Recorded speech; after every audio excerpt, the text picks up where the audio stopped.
Thank you for watching Vintage Weights PGH. Please support the channel by purchasing apparel through the link in the description or at www.vintageweightspgh.com. Old weights, new gains, and lift history shirts are printed on high-quality next-level t-shirts, and they are available in multiple sizes and color options. Thank you for supporting the channel. Welcome back to Vintage Weights PGH. This is the second video in a series of videos about the Criterion arm bar. And in this installment, now that we have the basic rundown of Gaspari bar, Criterion arm bar, brief history on them, we're gonna get into how I restored this particular bar. So I was very fortunate to have a follower on Instagram reach out to me and ask me about this bar. And I said, oh my gosh, I'm searching for it. I've been in contact with the inventor. How much money do you want for it? We came to an agreement. I think it was a fair price. I'm not going to disclose that price right now, but I think it was a fair price given the condition. Take a look at how this bar looked when I first got it.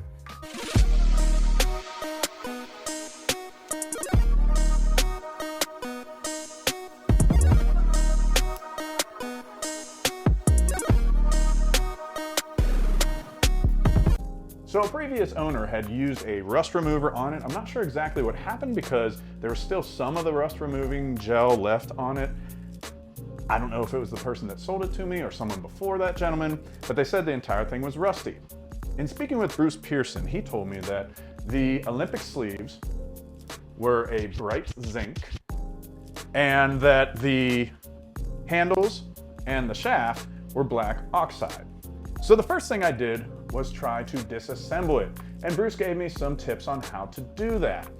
One important thing that he told me was that when it comes to the handles, you don't want to completely disassemble the handles in terms of where the bearings are.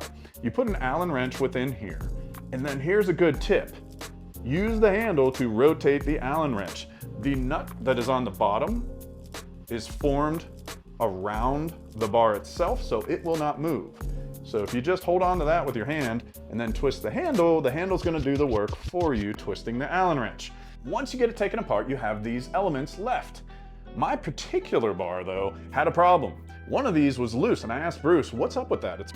So the handles seem kind of loose, especially this one. So I just need to tighten right here. He said, oh, you're gonna have to send that one home. I didn't know what he meant. What he meant was there's a lifetime guarantee. It is technically a limited lifetime guarantee, but being the nice guy that he was, he said, look, send me that handle. The bearings are all messed up. I'll fix it for you. And sure enough, he did. He sent it right back and it works good as new. So after disassembling the handles, the sleeves were pretty easy. They just have a little set screw on the inner sleeve and a set screw on the end cap. And then the sleeve will come off and so will the inner collar, I should say, not inner sleeve. Once completely disassembled, I soaked the entire thing in oxalic acid to remove any of that gunk from the rust remover and remove any of the remaining rust. Then I had to think about how I was going to do this because I had two different finishes involved. For the handles and the shaft, to get the best true representation of what it should look like with black oxide, I used a bluing compound. This is easily available for purchase on Amazon. I'll drop a link in my description. And of course, if you use the link in the description, it'll earn me a couple pennies to help the channel. So thank you for that. It was one of the easiest restoration processes ever. All you have to do is wear some protective gear, of course. This is a chemical, but then you just take a cotton swab and you touch it to the bar. And I had to keep going over it, the handles in the bar, a couple passes, let it dry. It only took a couple minutes to dry. So I just listened to a podcast, you know, Home Gym History podcast, Lift History podcast, one of those great podcasts that you should definitely follow on the podcast streaming platform of your choice. But I just listened to a podcast and I wait a couple minutes and then I do another coat. This particular bar and handles took about 10 coats, but by no means am I asserting that that's the regular amount of coats of bluing that it might take. I've heard from other people that on their barbell that they were bluing, they only took 2 coats and it was jet black. Bluing is a process that is essentially the same as black oxide. It's getting the bar to essentially rust really fast. And you can think of it this way: the bluing of a barbell is essentially a lighter black oxide. So that's why I thought it'd be a really easy do-it-yourself at home solution to restore this. The most popular barbells that I can think of that employed a bluing would be York. So vintage York barbells, if you use oxalic acid instead of vinegar, you'll reveal the original bluing sometimes. And I have several bars like that. So that took care of the handles and the bar.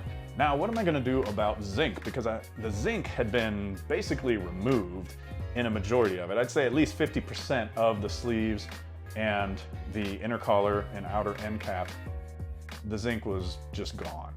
Whether by wear and tear or by that rust remover, I don't know. It was just gone. So I decided that I'd use my Nylox wheels and that I'd basically treat this the way I did when I was shining and polishing some of the barbells that I've restored. So I just started with working my way up, least abrasive, to an abrasiveness that started to shine it, and then I worked my way back down in abrasiveness. So on this particular bar, all I needed to do was use the orange Nylox wheel and then follow it up with the blue wheel, and it brought out a pretty decent shine. It's not perfect. There's still some spots of wear and tear on them, but overall, I think the sleeves look pretty good.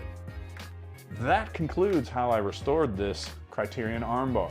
So if you find yourself in a similar situation, even if it's not a Criterion armbar, but there's something that you'd like to turn a black oxide, you can use that bluing chemical. And if there's something that, you know, has half the chrome worn off or half the zinc worn off, you can use Nylox wheels to polish them. This kind of information goes beyond just this, but I'll just remind you, no matter what you're doing, wear eye protection, wear safety gloves, and if you're using a wheel and grinding things or using chemicals, you want to get some nice airflow and you want to have a mask on as well. So safety first out there. In the meantime, please make sure you subscribe so that you don't miss the next installment where I talk about the Criterion attachment, the cable attachment that has these wonderful rotating handles, only instead of a bar, it's for your cable pulley machine or cable pulley attachment in my case from Surplus Strength. Check that out next time. Thanks for watching. Old weight. Oh yeah, I almost forgot. Do you want to win a Gaspari armbar new in the box shipped directly to you from me? In that case, make sure you subscribe to my channel because I will pick one of my subscribers after I air the 3rd installment of this video series. Subscribe to the channel and tune in to the 3rd installment to find out what you need to do to win this Gaspari armbar. You're almost there. You're 2/3 of the way there. Check out that 3rd installment. Thanks for watching. Old Weights, New Games.